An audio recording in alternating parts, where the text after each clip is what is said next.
So the last two webinars, Tammy and I talked a lot. We actually broke down, um, well, as best as one can, I think, the steps in forgiveness and in between in a relationship.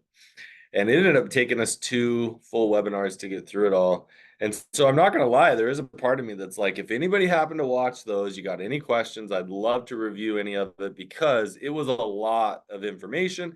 And I could also feel that there was energy. Like there were some questions we got that was almost like there was a few that I felt like were a bit challenging, like challenging me and some of the things I was sharing. And that to me is phenomenal. I love it when I get pushback because that means we're getting into maybe some uncomfortable area and something that we all need to explore. And I love it when I can go, man, I love how that question was posed. It made me think about it. So if anybody has anything on that, I'd love to hear it and talk about it. I wanted to jump in today and talk a little bit about what Sue Johnson refers to as the A.R.E. questions. So she calls them the A.R.E. questions. And essentially, when we are in a relationship, we start out asking the other person the A, which is, are you accessible? And so, as simple as that sounds, it's really when I reach out, do I reach you? Like, do you acknowledge me? Do you see me? And in response to that, like, if you acknowledge me, it essentially tells me if I matter enough to, like, if I matter at all to you. So, as basic as this could be, if I were to send Scott a couple of text messages and I'm not hearing back from him, then I immediately go to, is he even accessible? If he's not accessible, my brain might move to, do I matter? Or is something else going on in Scott's life? Did I lose his, did I get the wrong cell phone number? Did he change his number? Right? Like I start asking just that really basic, is he even accessible? So that first A in A.R.E. is accessible. Now, what I'm going to do is I want you to also think, if I'm thinking of the A.R.E. questions, I'm thinking of it from two perspectives. The person who's reaching, but also the person essentially who is receiving, or who is I'm going to ask myself, am I accessible? Right there. Uh, I have had many occasions, and even recently, my daughter had said something to me about, hey, dad, when we're often sitting around, you're on your cell phone. And I'm like, you know what? That's fair. And so I've been trying to pay attention when my kids are reaching to me, am I even accessible? And now I might respond as I'm staring at my cell phone, hey, dad. And I might be like, yeah, what's up? And if I even hear them, right? But if I say, what's up? If my face is still glued to my cell phone, am I actually making myself accessible to them? And now it's really easy for us to go, oh, cell phones. That's in a much bigger picture. The question is, when I reach to my partner, when I reach to a friend, when I reach to somebody I care about, are they accessible and do I matter to them? And so I'm going to ask myself, am I accessible when somebody reaches to me? Cell phone or no cell phone, do I respond to show them, hey, you matter? I'm tuning into you. I'm giving you my attention. And so that's the A in the A.R.E. And now I'm going to jump into the R. And in the R is, am I responsive? Now, responsive isn't just, do I respond, right? Because I can respond, but they still don't feel like I'm really responsive. Responsiveness really comes down to, can I depend on you? When will you come when I call? Right? Um so beyond just being accessible, do I get the responsiveness from my partner that tells me not only now am I accessible, but or are they accessible? Now they're responsive and they do it enough that I can depend on it. And then will they come to me when I call? So if we were to take this, you have an injured spouse who reaches to their partner. Hey, I am feeling pain. I had a bad dream and I'm feeling pain and I'm worried that you cheated again and you're not telling me. Well, they might be accessible and be willing to have the conversation, but they may not be responsive, right? They may get defensive, shut it down. Man, why do you blame me for having a bad dream? Right? They're accessible, but they're not coming to the call to really be responsive. And so I have to ask myself, as a person who is responding, am I dependable? Do I come to the call of the loved one who's reaching to me? And can I get into that space with them? And then I'm going to go through these and probably walk back through them again. The E is engagement. So if I am accessible, if I respond, do I then engage? Do I become emotionally present? Do I share my hurts and longings and vulnerabilities as you also share yours? Not in a competing manner, of course, but can I get vulnerable like you get vulnerable? And then part of engagement is also, will you keep me close? Right? So these are the things that when we're reaching to a person, we're trying to figure out, are they accessible, responsive, and engaged? Um, are they going to respond? Are they going to be consistent and dependable? Are they going to be emotionally present? Are they going to keep us close? Do they also get vulnerable when we are vulnerable?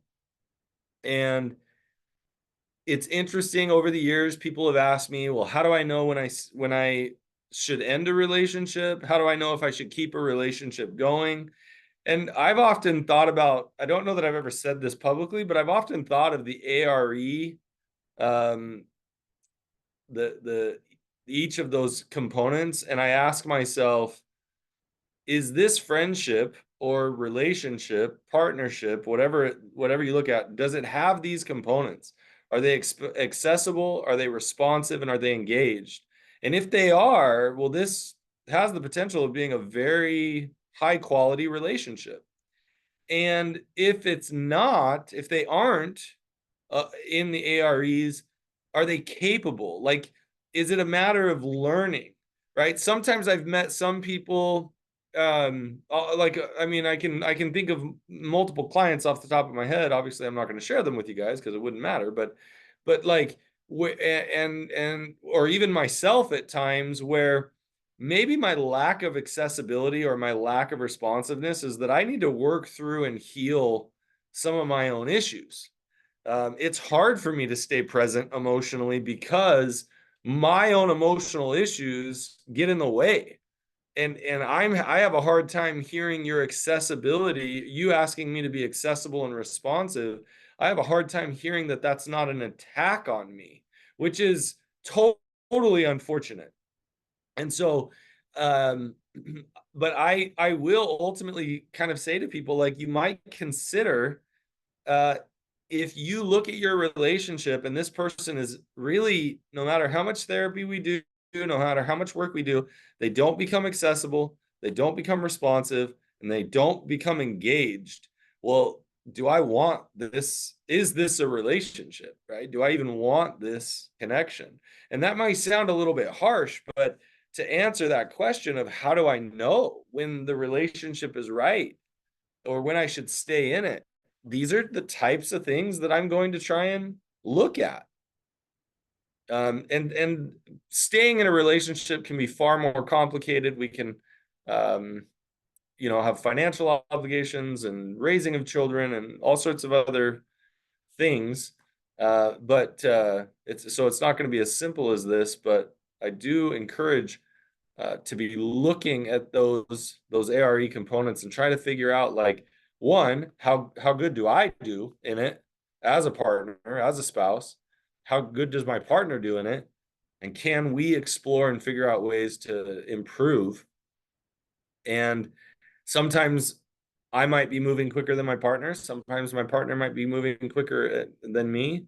But overall, are we progressing? So I would be curious, Scott, on any thoughts or questions that you pulled up, because you always have amazing insight. I have a couple. So, um, I like that you said if the answers to the A.R.E questions is yes, you probably got a good relationship. Um, but you also mentioned could be yes with some effort, and um, you mentioned your own emotional issues getting in the way, and I immediately think addicts. we have emotional issues, um, particularly like sex addiction, um, which I think is the opposite of emotional intimacy in a lot of ways. With your sex addicted clients and relationships impacted by sex addiction, I mean, how common is the answer no, but maybe capable, but are you willing? I mean, that's capable but not willing. Where are the sticking points? Is it at accessible? Is it at responsive? Is it at engaged? Is it all of the above? Is it that was about 42 questions. I'm sorry. Take your pick. Oh no, totally. Well, no, it's an interesting, I mean, it's a thought-provoking question that I always struggle with questions like this, because I'm like, well, I don't have any hard data, right? Right. Like, and so it's like, if I'm just gonna anecdotally share, um, I would say that in the past, as I've worked with individuals struggling with sex addiction, um, that accessibility can be there, meaning they'll respond. And I don't mean it as in being responsive, which is the R. Like, they'll acknowledge that I'm reaching, but sometimes that's as far as it goes. Like, and the responsiveness can often, like, or even the it's the bid for accessibility, I guess, is probably the better way to say it. Will They'll acknowledge it, but it'll often shut them down, right? Because it's like they struggle to know how to be tuned in themselves. And whereas, like, for instance, if you're dealing with somebody who has a substance abuse issue, accessibility can often just not even be there, right? Somebody's under the influence of something and they're not even there to be accessible. And it doesn't mean that there aren't moments of lack of accessibility for somebody with sex addiction, but I think most probably sex addicts have the ability to be accessible. But the responsive and engaged part, it's, I would say the biggest hangup is the responsive part, because the responsive part is where that dependability comes in, right? Like, I can consistently respond and show up. And it's like, man, anybody in any sort of addiction, it's like that's going to be hard. Well, and when you say respond, you're not talking about the defensiveness, the yes, but and then I start mansplaining, you know. Oh, Um, totally. you're talking about, actually like digging in and tell me more about what you're feeling and what you're saying. I want to understand. That's responsiveness, yes. Absolutely. It's all about dependability at that point, right? So a lot of times they can be uh uh you can get their attention, but that dependability and then that tuning in, it's just, there's too much often emotional backlog of issues that are getting in the way. Yeah. And like for instance, like you might look at it and go, they can show up to the kids' baseball games and sporting events and maybe even coach the team if that makes sense. But like being able to tune in and like Yeah. really be dependable is where it gets tough. It can get tough. Okay. And then how does responsive differ from engagement? Um, so the responsiveness, I think, the way that as I understand that Sue Johnson teaches it, it really is that dependability, and um, it's it's coming to the call and like and it being consistent. Um, the the engaged is really where you get deep into being emotionally present. And so getting emotionally present is where I'm able to sit with your hurts. I'm able to sit with your pain. I'm able to sit with your illogical, what feels like illogical rant, or you had a bad dream and suddenly you think I'm cheating on you again, or where it's like I don't have to get defensive. It doesn't need to even make sense. Being engaged is where I can be emotionally present. I can sit with you in that space. I can share in return and ultimately keep each other close. Like engagement is that piece where that deeper connection really lies. Okay. So, As uh, I yeah. as I understand the way that Sue Johnson teaches it. And I trust you to understand it. Ask questions, type them into the Q&A feature at any time. We don't have any in there right now, and I have one more for Matt, although it's kind of a big one. How does A.R.E. fit into the larger EFT, emotionally focused therapy picture? Um, Oh, that is a great question. So let's say, for instance, I am sitting down with a couple and I'm recognizing that maybe they can show up to a session, but I'm constantly hearing the oftentimes the more pursuant partner saying essentially when I reach for you, let's say work is seems more important and um I mean, sometimes even recovery meetings seem more important or whatever it might be. What I have to slow down and start with the accessibility and start removing any blocks and trying to figure out what are the blocks to being accessible, right? So, for instance, if I'm dealing with somebody who's like actively abusing substances, well, you can't even have accessibility until you figure out like what are the blocks that's preventing it. And so I'm starting there. And a lot of times when I'm working with couples, I'll find, oh, this partner is accessible, um, but they are not responsive. And they essentially they're there, but they're not showing up in a consistent way. And then I'm trying to figure out, okay, what's preventing that? Right. And then and you aren't moving to the engagement phase until you really break down those barriers first. And what'll happen is I can get people to do accessible, responsive, and engaged here in session. And I'm going to move because the sun keeps moving on me. Um, I can get people to do the A.R.E. in session.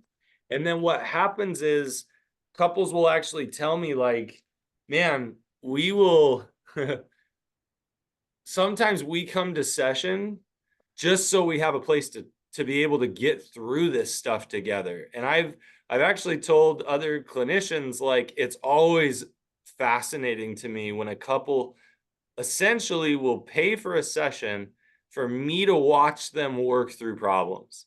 And it's way safer because the moment there's an issue, I can jump in and help them navigate it.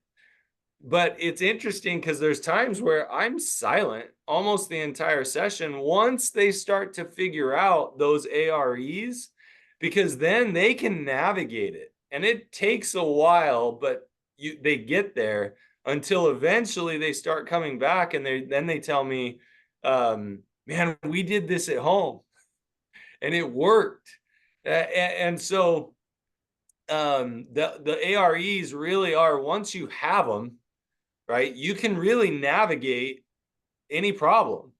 So it's so simple, but it's terribly difficult to figure out what all those blocks are.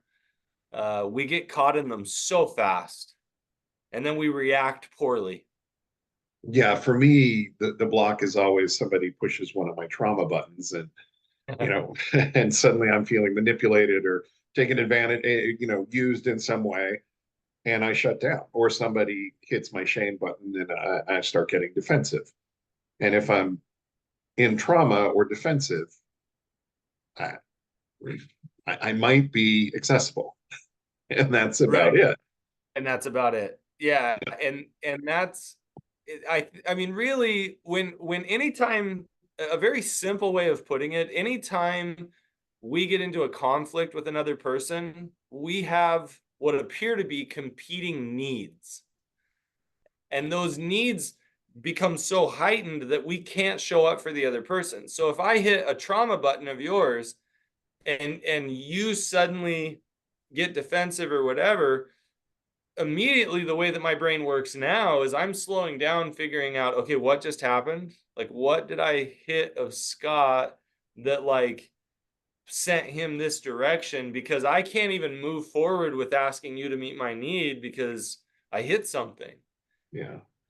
And for me, as the person whose button is hit, after a lot of therapy and many years of work, I can at least say, you triggered one of my trauma buttons. I know you didn't mean to. I need a little time, you know. Um, And and it depends on what it was and who it was and how hard they hit it. And there's yeah, sometimes I need a breather because I'm not going to think clearly until I get a breather, and then I can come back and yeah, re-engage.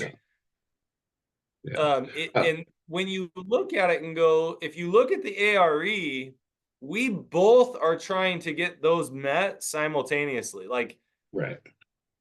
I'm looking for, are you responsive? And you may not, and you're trying to figure out if I'm even accessible, right? Like it's fascinating how we both are trying to get that met at the exact same time. And then when we get into conflict, it's because there's competition, So, my okay. needs versus your needs. And so how do you navigate that when both parties are, you know, I need something right now, and the other parties, I need something right now, and how do you navigate? Who goes first? I mean, how do you decide? Can you decide? You call Well, Matt and say we need a session. yeah, right. No, so there's a couple of ways. I mean, it sounds so simple, but because it's really hard to learn how to do, the easiest answer is everybody has to slow down.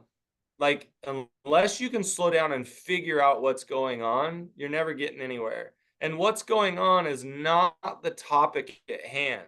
It's whatever things just happened that our buttons got hit. However, the question you ask, who goes first? The most simple way of putting it is that, and if I were to be stereotypical, and stereotypical, it really has to do with your pursuer versus your withdrawer. Stereotypically, the majority of pursuers in a relationship are women, and men tend to be withdrawers. Well, neither one of those are bad. The pursuer is trying to pursue connection, the withdrawer is trying to withdraw from conflict. Both people think they're doing the right thing to keep the relationship stable. They're both actually kind of wrong, right? Like, and it's we're wrong in the way we approach it. But I will often say that the person who brings up the conflict is the person we stick with. So if, let's say, you and we get on this call, and obviously it's not a webinar, but you're like, hey Matt, I have an issue I need to bring up with you, and I'm like, okay Scott, let's talk about it.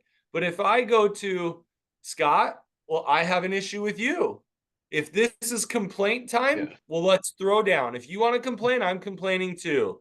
Well, Yeah. now we're in immediate competition.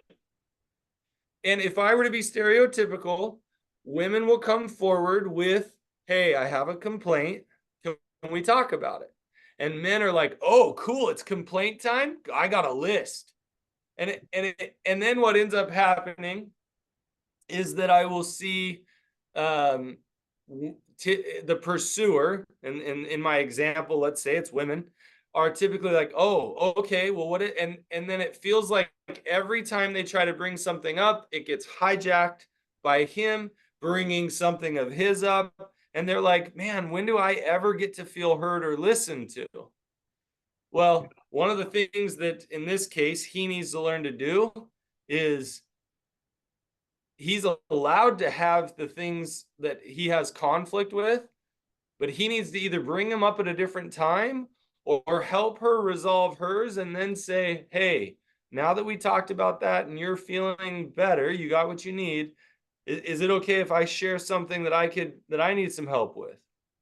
And we take turns. Now, I've seen couples, and I'm thinking of one in particular. I have one couple in one of them that I've been working with, and it is so fun to watch one of them bring up conflict because they will simultaneously bring up conflict and actually work through it together. And both will get their needs met.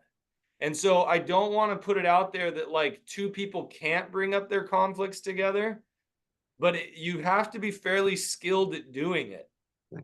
Where if I bring an issue up and you say, you know what, I'm really glad you're bringing it up because I've got some conflict here too. So this is great. Let's work through this together. And we can go back and forth throughout the process, but it's generally a couple who's been doing it for a while and are skilled at it.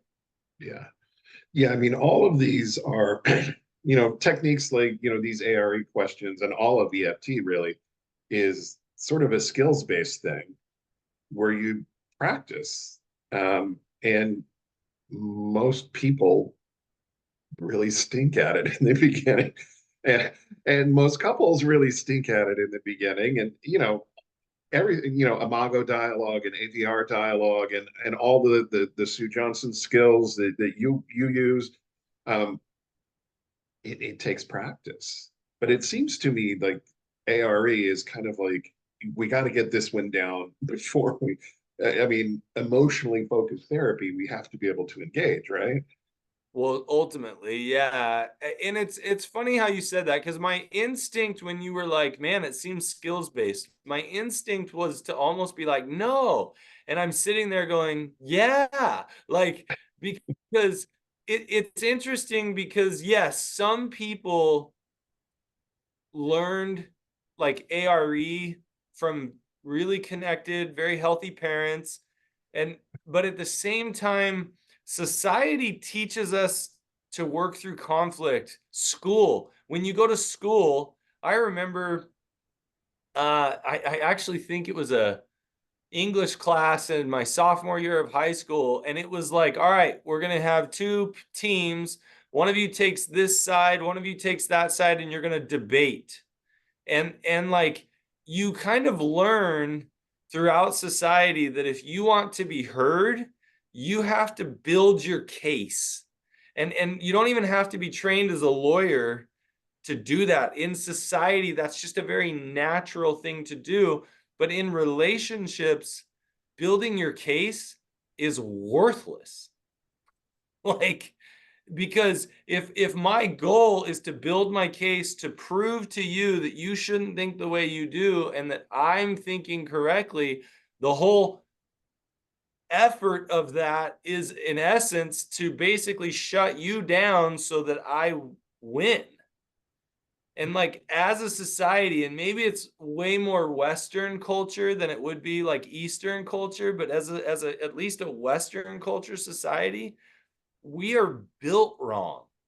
And so to learn to do like this emotional connection and to sit in a space where we both have conflict and neither one of us is right or wrong really takes the ability to takes that skill to slow down, see somebody else's perspective, empathize with it, and then you do it in return with me.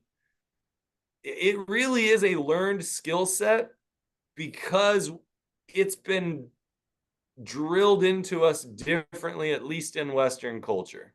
Absolutely. And, and I totally get when you were like, the reticence to be like, this is a learned skill. Um, because how can something so emotional and so internal be a skill? Like I can cook a steak without burning it or something, um, which I can't do, by the way. But so, but I teach empathy to the addicts, in our treatment center and in the work groups, and I teach it as a skill. And they're like, "What do you mean?" I'm like, "You got to practice, dude. You are bereft of empathy. You got to look at your partner and say, I can tell you're angry. I think you might also be feeling this, this, and this because of this, this, and this. Am I in the ballpark?" And it takes a while. Part of the brain stuff that happens is addicts sort of disconnect the empathy part of the brain, and it takes a while to get those pathways going again. But all of this stuff, and when we never learned it to begin with, it really is a skill, even though it doesn't feel like a skill. Well, and that's the hard part because this is where partners often get really frustrated with their spouse who's in recovery because in the beginning it doesn't sound genuine. It doesn't sound authentic because as they learn, let's say the skills of empathy for instance, it's very robotic, Mhm. but and there are some people who for the rest of their lives it is going to be a robotic skill. Um, I won't name names, but I can think of a particular politician who I'm like, oh my gosh, it is absolutely a robotic learned skill set, and it's never gonna feel authentic. It Yeah, doesn't mean it isn't authentic, which is what I think is kind of hard for people to understand. They don't, but to be able to translate it from this robotic skill to this heartfelt like and words and tone that match the heart, yeah, that takes a lot of practice yeah, that's beyond just skill. yeah, yeah. The skill is learning the intellectual empathy. I can read your face. I can read your responses. Something happens to make it drop down into the heart where it's true, what I call true empathy, emotional empathy, where I'm feeling it with you instead of just intellectually having a clue. And that does take time, uh, at least in my experience. I was a year and a half into recovery before I started actually having empathy, real empathy. So, but Yeah, yeah, that's really interesting that you actually know when it shifted. oh, There are uh, some people who, sorry, go ahead. yeah, absolutely. I can tell you, I was in a meeting and somebody that I liked, but I wasn't that close to. I was living in LA at the time. He had just sold a screenplay for a lot of money, and I was thrilled. I wasn't doing "Where's mine?" When's my way? No, I was just thrilled for this person who was really, really happy. I was like, oh, Yeah. that's empathy. And then a couple of weeks later, somebody came in and with something sad, and I was like, I felt sad. I was like, oh my God, this is actual empathy. This is Right. kind of neat. this is not just that skill that I learned. It's actually a skill that's dropping into my body. Yeah. Yeah, yeah, this thing I've been practicing. We should jump into the Q&A here. Sorry. All right, first question here. I've been sober for over 7 months from porn and the lies and deceits that ended my marriage about 1 year ago. I have 4 kids with my ex-wife. My ex-wife and I are dating again, which has been great, but there's still some pain from the past that requires some healing. Can you help me understand the attachment bid she has when she says to me that she is so scared that I will betray her again, and her wound is that I chose others over her? I did not choose her in our marriage, and I chose myself over her. Also, post divorce, I chose my girlfriend at the time over her. I'm open to some feedback on how I can show up for her and validate her fear, but also reassure her that I chose her, or at least I'm choosing her now. Um, Yeah, this is actually a phenomenal question. I think if it's me, I'm gonna start that when she brings it up, I'm gonna say, I think my initial response as I read this question would be, um, when she says to me that she is so scared that I will betray her again, I'm gonna probably lean straight into that and go, well, of course you would be. yeah, Right? Like I'm absolutely going to like almost reassure her that that is a absolutely normal and healthy thing for her to be sharing with me. The mistake too many of us make is we get scared like, no, like I'm enjoying this. I don't want you to feel that way. And so let me help try and change your mind so you shouldn't be scared anymore. And I'm going to do the opposite. I'm going to lean in and say, you know what? Of course you're going to be scared. And for you to take the risk that I'm not going to do that again, I mean, that's huge. Talk about you choosing me. If you decide to truly take the risk to let me show you over time that I'm not going to betray you again, that's got to be one of the most vulnerable things you could ever do in your life. Right? Like that's probably where I'm going to lean in. And the attachment bid is in the fact that she's telling you how terrified she is.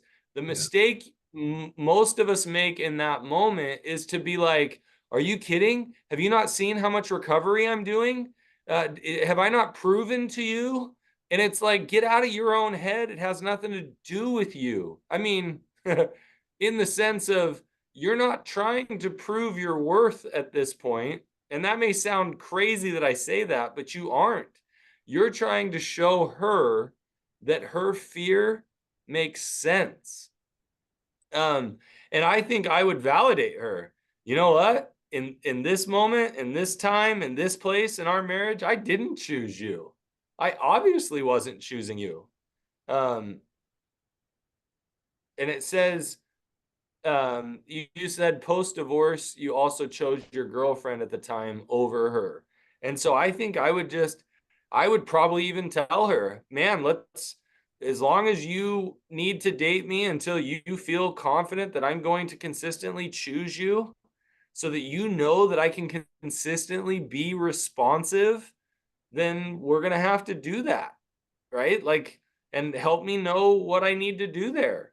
And I'll try. So if it's me, that's how I'm going to, instead of trying to convince her that she shouldn't feel that way, I'm going to remind her why she should. And I swear to you, if you're hearing me and you think I'm crazy, um, I'm going to encourage you, try it.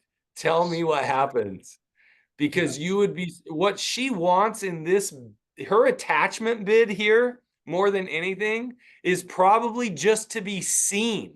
And if she feels that you can see her, she'll be like, "Oh my gosh, if he can truly see me and he can see the hurt that I've gone through, maybe he won't do this again." And then she starts to trust you more because you finally see her. Now, I think it's sometimes is a mistake of a betrayed partner to like continually try and, well, let me tell you how hurt I am and let me tell you why all this is coming up, because she's hoping that if you could just see me, that you won't do this again. But that may not be true for every partner. It may not have anything to do with whether they'll do it again or not, is whether they see you or not. But in this case, if I'm you, I'm going to lean in every time she brings that up and acknowledge to her that hurt. Now, I might say to her, "Hey, let's go watch Matt's. My last two videos were on forgiveness, and if you watch them, uh, I think it might help to understand how you could lean in and say, "Hey, I am curious what it's going to take for you to forgive me, and I'm curious what it's going to take on my end and what it's going to take on your end. If you ever feel like you need to forgive me." Right? Giving her the room that it's her choice, and that's okay. I think that creates so much space for healing when we're not trying to pressure our partner to hurry up and figure it out. Yeah.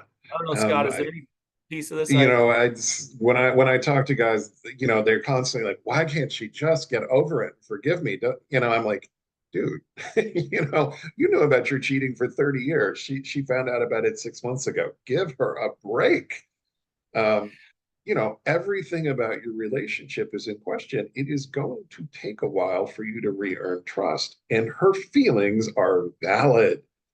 Um, and I tell them the same thing. Do not get defensive. Do not mansplain, because that's counterproductive. Um, Try and understand what they're feeling and why. And there's so many different communication techniques. It's like, you know, I mean, ABR, acknowledge what they said and then validate the feelings under it. And then here's what I propose, or, how can I make things better? I mean, just exactly what you said. It, you know, Lean into what she's feeling. and Um, imagine if you gave her permission to not forgive you. Like some guys, well, when is she going to forgive me? Well, what would it be like for you to be okay if she never does?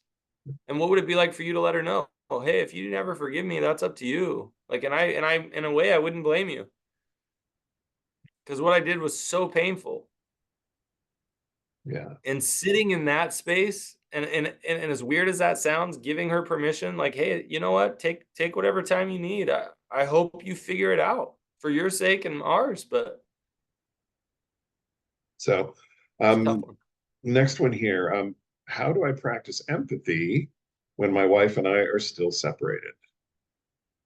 Wonderful question.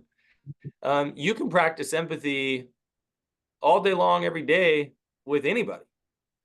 You can practice empathy reading a book, right? So the four qualities of empathy, um, the first quality is perspective taking, recognizing the other person's perspective as their truth. And so, for instance, if you read a news article and you hear about, um, I'm just going to make this up. You hear about a family who's had a daughter get hit by a car, and she dies. And in the article, it talks about how um, they are so frustrated with our society being just this car heavy society, and that if people just didn't drive big monster SUVs, that that our daughter wouldn't have died. And in your mind, you might be thinking, okay, so your daughter was on a highway, and there's no pedestrians allowed on the highway. Like, this is kind of, but you stop and you go, but what must it be like for that family? And in their hurt and in their grieving, I don't have to agree with them, but I can recognize that from their perspective, that is absolutely true to them. That if we as a society didn't drive big monster SUVs, that their daughter might be alive today. And I can practice having empathy, especially when their logic, whoever it is, doesn't make sense to me, because I can make their perspective, I can see it as true for them. And so then I can feel for them. So that's the first quality, perspective taking. The second quality is staying out of judgment, right? So I'm reading that same article and I'm like, oh man, if you guys had been better parents, then maybe your daughter wouldn't have been on drugs, right? And immediately we apply judgments all over the place. Now, here's the hard part. In a lot of ways, judgments are great. Judgments are actually really good. I'm out riding my bike and I look down for the next couple miles and I see a lot of construction going on and I think, you know what? I'm going to go out of my way and go another mile down and take that road up because it's going to be safer for me than being in all this construction, right? And I don't even have all those thoughts. It just instantaneously I make the decision, I zoom off down another road. Having judgments in so many ways is super helpful. I'm in public and I see somebody and I'm like, man, their behavior seems odd to me. I'm going to keep my distance. That's a judgment. And so I keep my distance from that person. Well, that might actually be keeping me safe. But where judgments don't work well is when we're trying to emotionally connect with another human being.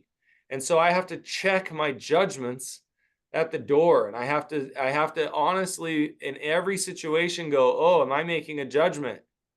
Is this judgment that I'm making hindering my ability from seeing this person's perspective and understanding where they're coming from?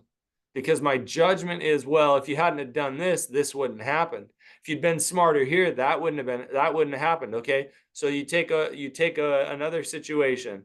Well, if this woman hadn't married so young, maybe she would have been able to get to know her husband better and realize that he was kind of a jerk and he wouldn't, so it's really kind of her fault for getting married so young, right?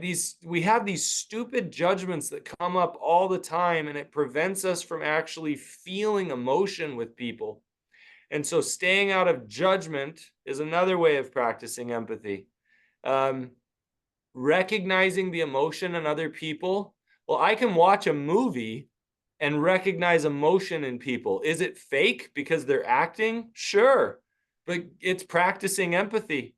And if I can do that and put myself in the places of different characters in the movie or the TV show or the book that I'm reading, that's all practicing empathy. And then the last is to communicate that emotion. It's me sharing emotion with somebody else. So I'm going to take it a little deeper because nobody else has asked a question here. So I'm going to keep going, but I'd love at least another question or two in the Q&A. So if you're asking, how do I practice empathy with my wife while she and I are still separated? Then I'm going to say, okay, write down some of the common phrases you've heard her say over and over that are like her complaints. The things that she talks about. If you get in a fight, I guarantee every single one of you who's listening, if you're in a partnered relationship or you have been, I could say, okay, how does your fight start? What does it look like? Okay, so write that down. And instead of getting judgmental and argumentative, just empathize with that piece of the fight. And then when you move the fight further, well, then it normally goes here. Okay, well, then empathize with that part. Start just thinking of every complaint, every fight, and instead of arguing, start empathizing with it. So she doesn't even have to be present, and you can start going through your brain of every complaint, every frustration, every fight, argument that you guys have, and you can practice empathy that way. You can ask a friend of yours, hey, can you be my wife for a second? And I want you to read these lines. And he'll read those lines or she'll read those lines or wherever you are. And you practice being empathetic over and over to those lines. So and now you could take it a step further. You're separated, but maybe you have text communication, right? So take a moment. You get a text message. It frustrates you. And then you stop and you go, okay, wait a second. How do I empathize here? Especially if I don't agree. We've got to, and I'm going to make this up. You're separated from your spouse, and your spouse texts you and says, hey, I need you to pick up the kids early. I have something tonight. And you're like, well, that's irritating. you didn't tell me. Now I've got to get the kids earlier. I've got to get out of work sooner. And you stop and you go, okay, how do I empathize here?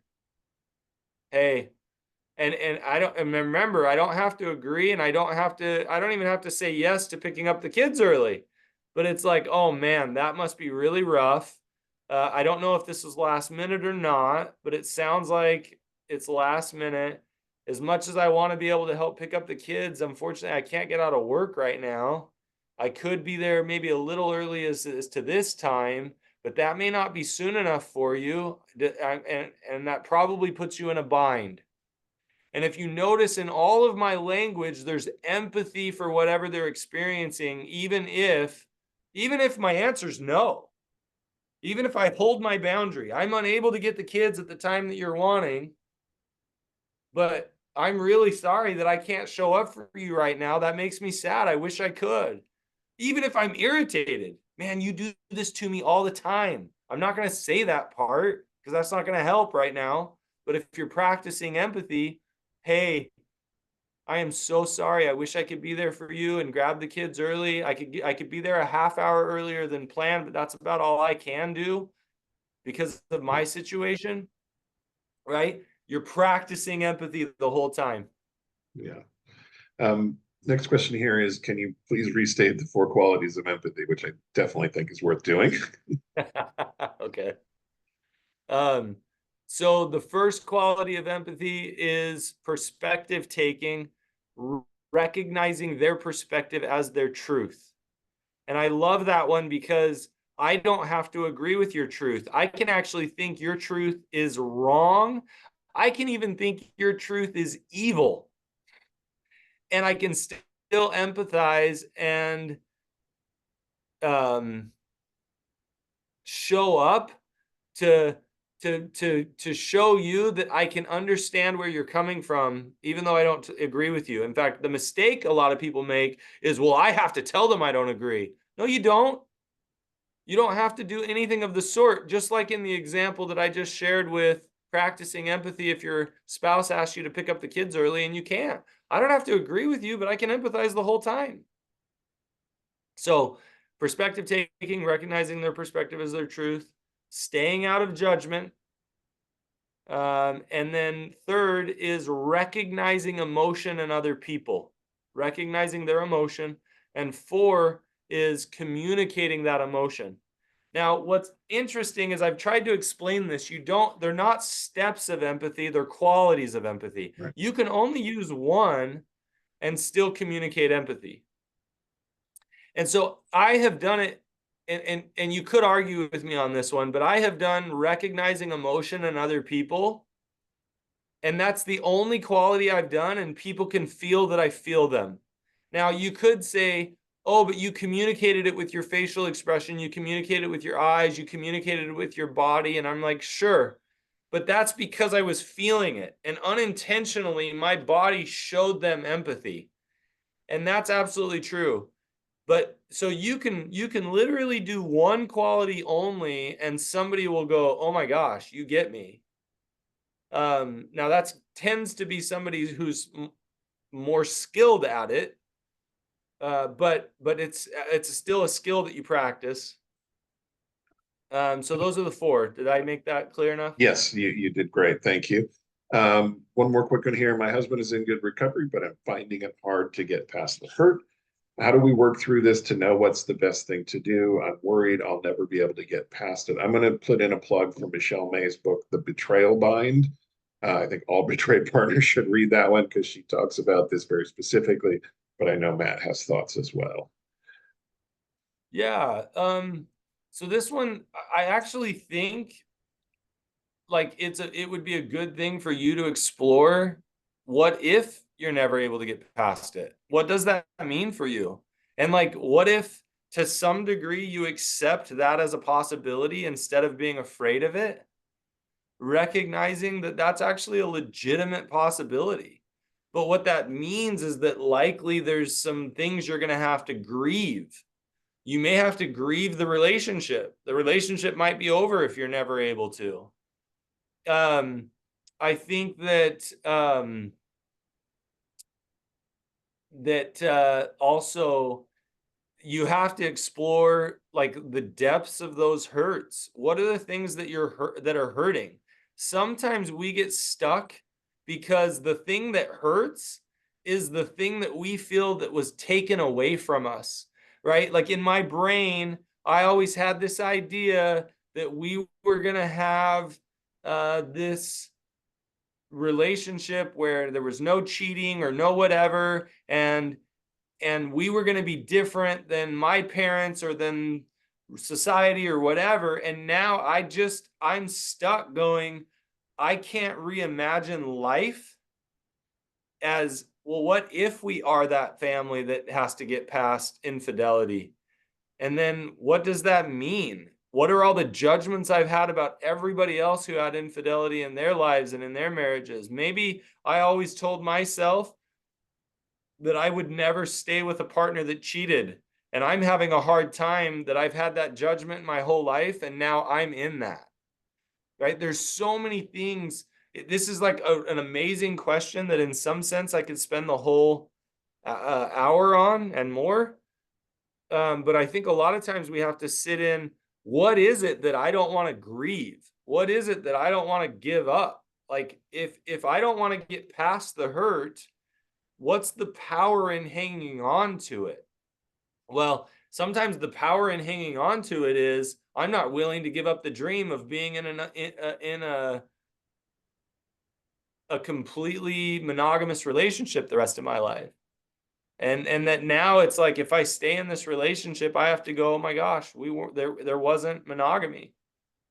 And that's I don't blame people if that's something that they had in their mind for their whole lives. That's a terrible thing to have to come to terms with. And so I would spend time trying to explore what are those hurts, what do they mean, what are they about? And I will tell you that if your husband is able to tune in and hurt with you, it's easier. But at the same time, a lot of those hurts are things within you. Like I wouldn't want you to tell him he has to heal them, because you would be missing out on an opportunity to figure out what that is inside of you, and that you yourself can find that healing over time. But you're probably going to have to dig in and do some ugly work. Yeah. I hope that makes sense. Yeah, good stuff. We are out of time. So Matt, thank you as always for giving of your time and expertise. Everyone, thank you for being here, for the questions. Great topic today. Matt will be back in 2 weeks, I think. Good to see So you. we'll see you then. Have a good weekend. Bye.